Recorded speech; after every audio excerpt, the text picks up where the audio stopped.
This is Messages from the Universe with Laurie of Your Life Core. Here, Laurie delivers information from the Mastery Realms related to astrology, planetary influences, energy surges, and generally how we are evolving. She connects with angels, guides, ascended masters, astro beings, and those that come forward with messages to help us on our journey. Welcome, everyone, to Messages from the Universe podcast.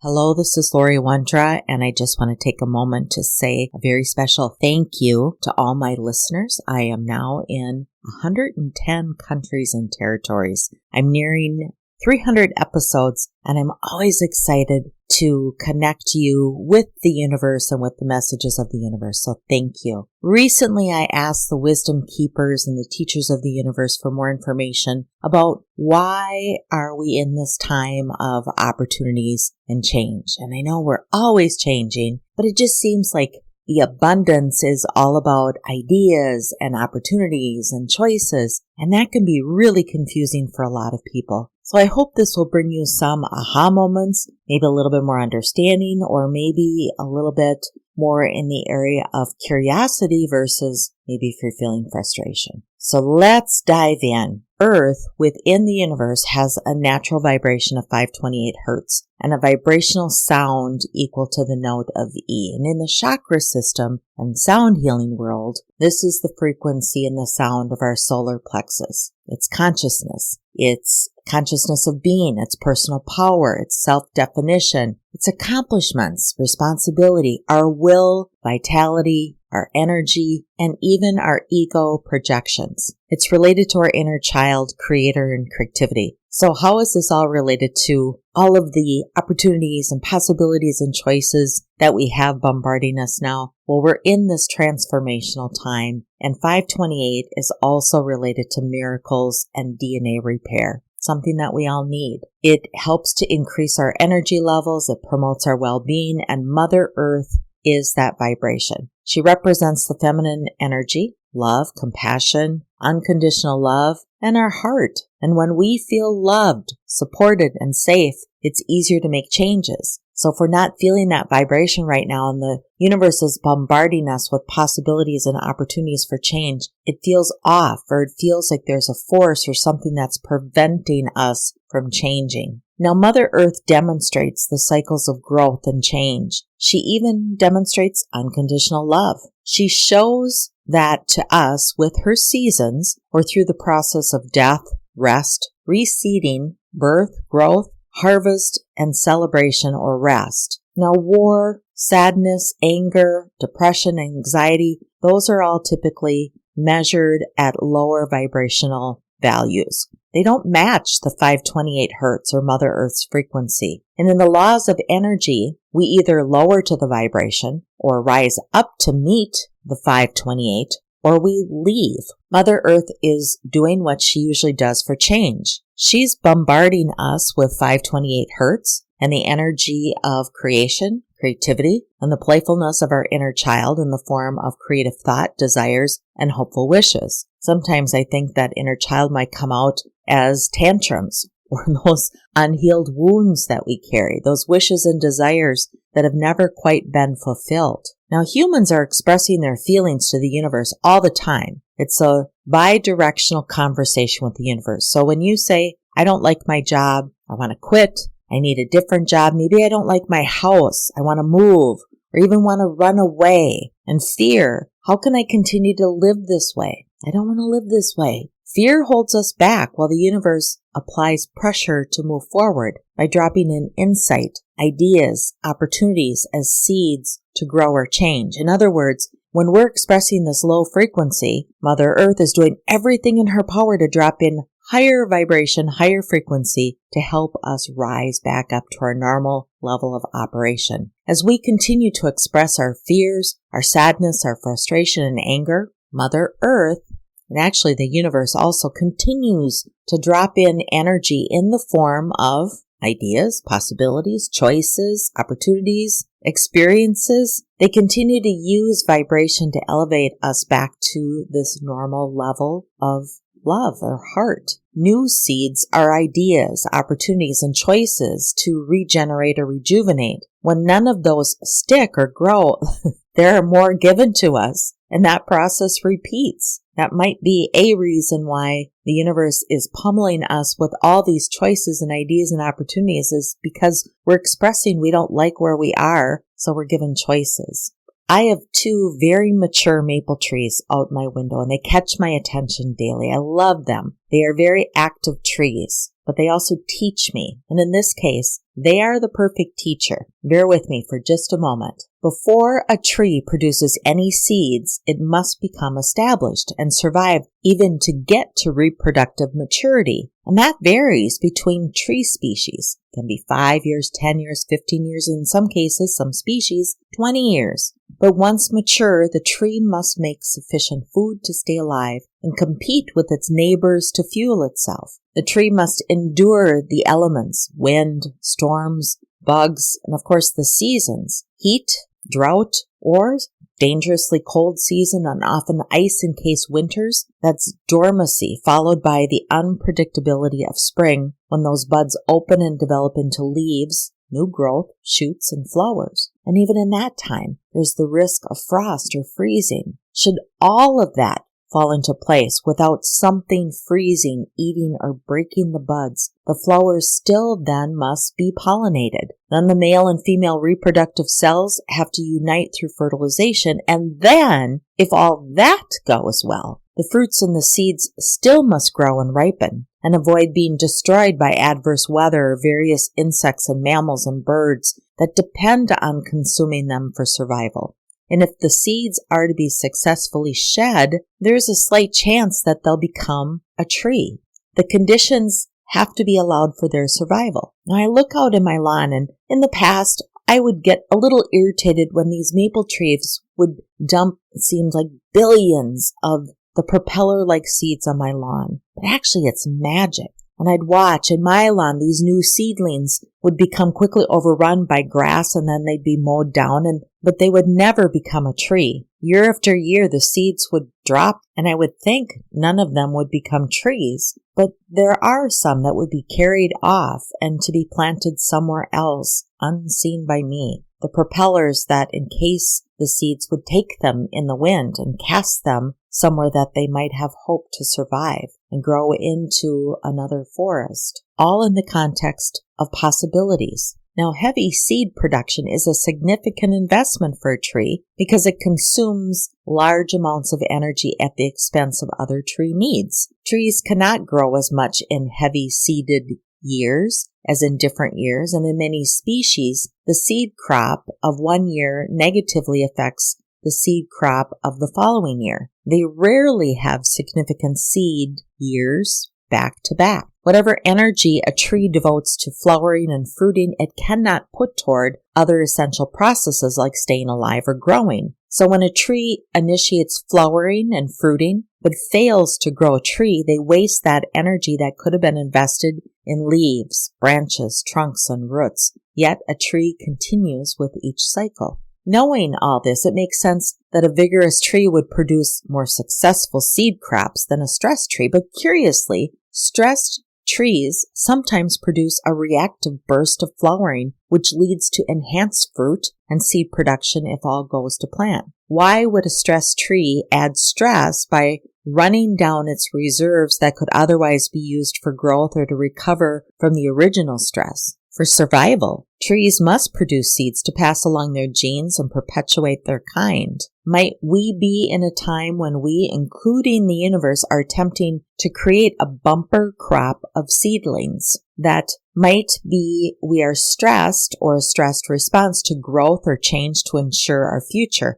Much like the tree has maybe said, well, let's try this. Even when I'm stressed, I have to give it a go, and produces that bumper crop. So must we. If we view the world as it is right now, it feels like there's an increase in hatred, war, sadness, depression, anxiety, and even fear, which we classify as low vibration. So it seems logical that Mother Earth is turning up her ability to create by creating possibilities and choices that are pushing us to change from what we don't like, even when it might take more energy to do so. We know that humans typically stay in their situation when they feel safe, or they're fearful of changing, or when there is so much pain that they have no choice but to change. Energetically, we're being encouraged to discover what makes us happy, what brings joy, what fulfills us. This is new because we weren't asked what makes us happy in many past lifetimes,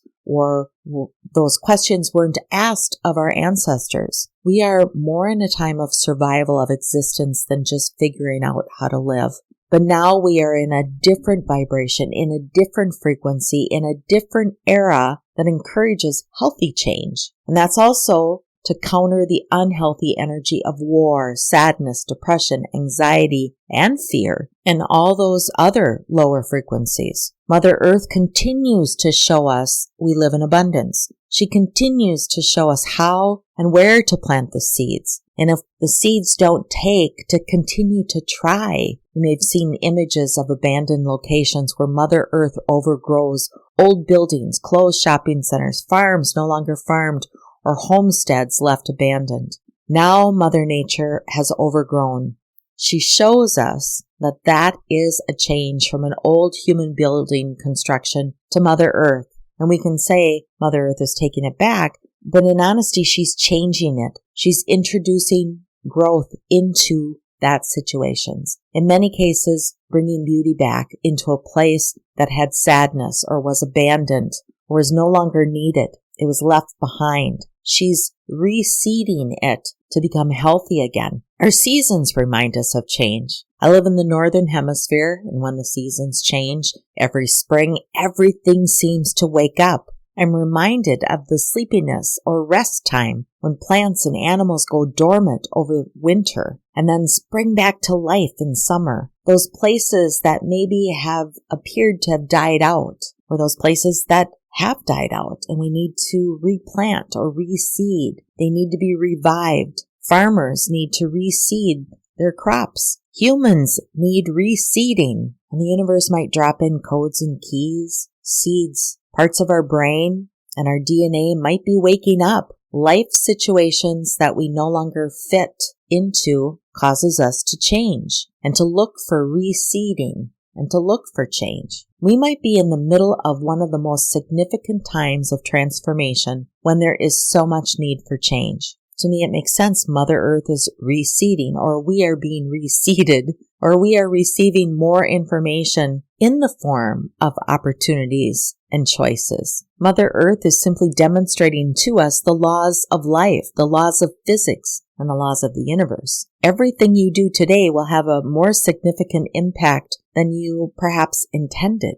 What happens when you get flooded with these messages, when you get flooded with the opportunities, the choices, when there are so many options, you get wrapped around the thought cycle debate of what is right or what's best. You're trying your best to listen to the universe as it speaks to you in ideas, options, and opportunity. It floods you with the thought of abundance and possibilities of living here on Earth. That's creation. Mother Earth creates the best for all of us, so ideas for us land here. We came here to experience, so we're given the possibility of experiencing all things. And then comes the surge of energy that encourages our action. Go, act, move, do something. And we keep getting that push. It's like we have this button somewhere in our mind, and the universe keeps pushing it to go, go, go. It might become a low ache. We might even be able to suppress it and tuck it away, stuffing the urge. We may shift the energy into something else, transmute that energy from one action into another energy.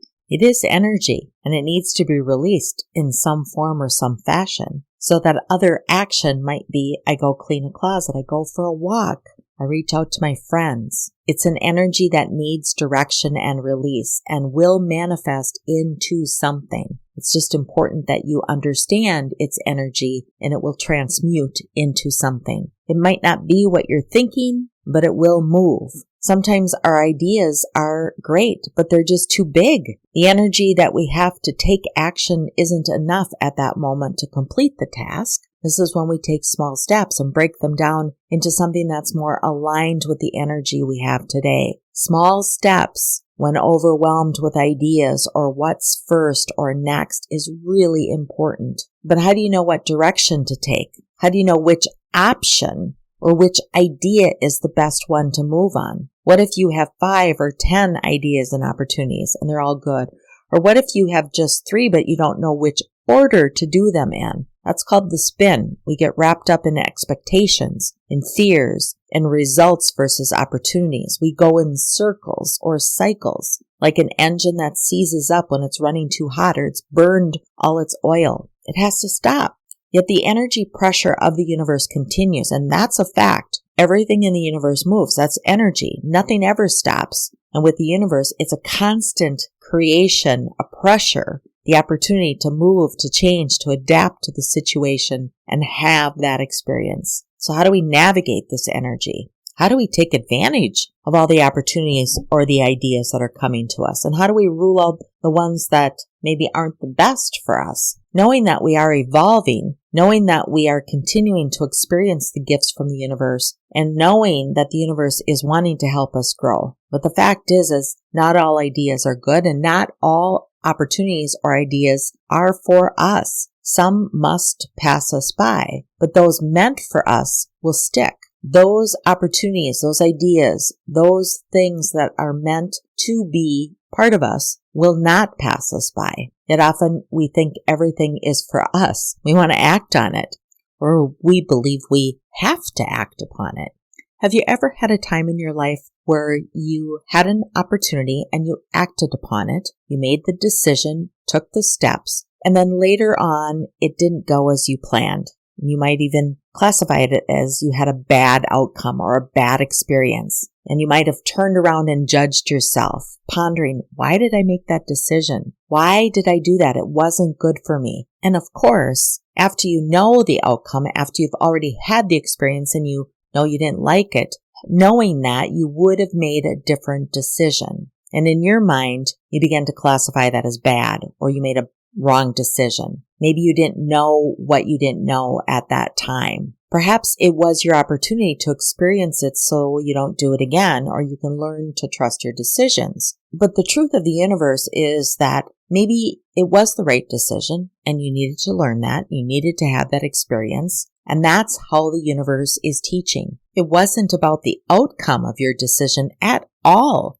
but it was simply your experience. You survived it. You experienced it. You would have made a different choice if you could do it all over again. Maybe that's the learning. I say that's the universe at its best, teaching us about our adaptability, our versatility, so that we can log the event and then later measure or compare or contrast it to that. That's growth. That's actually magic. But we might be fixated on telling how bad the situation was, or we might get stuck wrapped around self-judging about how we made a stupid decision and how taking that action instead of looking at something else held us back, instead of looking at the magic that we even had the choice to begin with, that we even made that decision. And maybe the universe helped orchestrate our experience by offering opportunities, options, and ideas so we could try, fail, try again, or celebrate that we still survived. We also need to see the magic in these cycles. We need to understand that sometimes when we make a choice or have an opportunity and act upon it, that it doesn't work out the way we thought it was going to work out, but maybe that's what the universe has intended for us. That's magic. That's part of being human, and that's part of our transformation. It's spring here in the northern hemisphere. Trees and flowers are blooming. The birds have migrated and they're starting to build their nests. And I notice them too from my office window. And I enjoy their singing, their fluttering as they move between these maple trees. They visit the bird bath I have outside my window as they work to build their nest. It makes me ponder and wonder, do you think the birds sit in a tree and look at all the trees, all the nooks and crevices and places that they can make their nest and get fixated and overwhelmed at all the choices? Do you think they start a nest, see a better place to build, stop what they're doing and change to the new location? Or do you think they just sit and do nothing because they're in this gridlock with too many options? No, they pick a spot, they act, they adjust if they need to move on, or if their nest blows down, they don't go into judgment of, I built it in the wrong place. They move on, build again, try again. Nature teaches us. Observe who the teachers are around you now, what the opportunities are, what the ideas, options, the creative thought that's coming to you. And if you find yourself that you're faced with this overwhelming number of possibilities and options, then observe yourself, others, and your environment. The examples will be there for you. The teachers are always teaching. They're always prepared to interact with you. These are the messages of encouragement from the universe. So when there are so many options, as there are now, so many ideas, so many pressure points for us to change, how do you choose? How do you choose what, when, why, how many, what order? Couple simple things. 1, observe yourself. Observe your emotions, your mental processes of what stresses you and what excites you. Your emotions are your compass. You've been working on your emotional body for years. Trust your emotions. Your mental processes have been aligning to the new emotions or the new expressed emotions. You're building new processes, new techniques, new ways to navigate your life as it is now and in the future. Pay attention. What makes your heart race with panic or with excitement? What continual thoughts run through your mind? What options are always first when you tell someone about the opportunities that are before you? Even when you're describing those options, which option do you discuss first? Or notice your moods, your emotions, your mental thought processes when you talk about each one. Number 2, notice the individuals or the people that are around you. Those that might be having the exact same experience as you are having. The universe always supports us. We never walk alone. There's always someone in a similar or same situation or someone that's just gone through that. Maybe new people come into your life with the same experience, or they have a role in what you are contemplating. An example would be that you're considering leaving your job and looking for a new job, and maybe someone new that you interact with has an opening at their company, or they know someone at the company that you are considering applying to. Pay attention to who the links might be with. Those are messages. Those are help from the universe, and the universe is there to help. We often turn down the gift of someone wanting to help us, so be aware of that. If you are one that struggles with receiving in the world, pay attention to how the universe might be trying to give to you, and you're rebuking the help that it's trying to give to you. Number 3, notice your environment. Look to the teachers in your environment. Nature, as I've mentioned today, the tree teachers, the birds, they're teachers, and they come in all shape, form, sizes. Teachers can be animals. Observe how nature is changing, how it's advancing, how it develops, and how it's adapting to what's happening in its environment. Remember, your natural birthright is love. Your vibration is that of love. That is your natural birthright. Those things that lower that vibration will make you feel off, not right. And the universe will continue to push you to make a change to get back to your natural vibrational frequency. 4, make a conscientious choice of where you're going to put your new energy. New growth, growing new seeds, or supporting where you are now. Sometimes you can't do it all, and you'll feel like you want to do it all, but you need to make choices. Notice your energy. The gift of being human is having emotions that guide and direct. It's having options, pondering possibilities and outcomes, and their level of importance. It's deciding what fits into your life, not being afraid to say no, being aware of what doesn't belong there, and being willing to release it. You have a choice. Be clear in your actions. And number 5, ask for help. Trust it will come. It might not come in the timeline that you expect, so release any expectations, but certainly ask. Be open to how it might come to you, what it might be, what it might look like. It might be totally different than what you expect. You may not always like the response, but your guides, your teachers, your helpers, even your loved ones on the other side will be there to help you. We are in this tremendous amount of change and opportunity, and it's going to get stronger this year. And I get excited about that. But I also wish for you to be excited about it and not be overwhelmed. Not be overwhelmed with the good things that are coming. Just be selective, be patient, be open. I'm Laurie Wondra of Your Life Core. Thank you very much for listening. Thank you for listening to Messages from the Universe podcast with Laurie Wondra of Your Life Core. For current events or to schedule a private session with Laurie, please visit yourlifecore.com.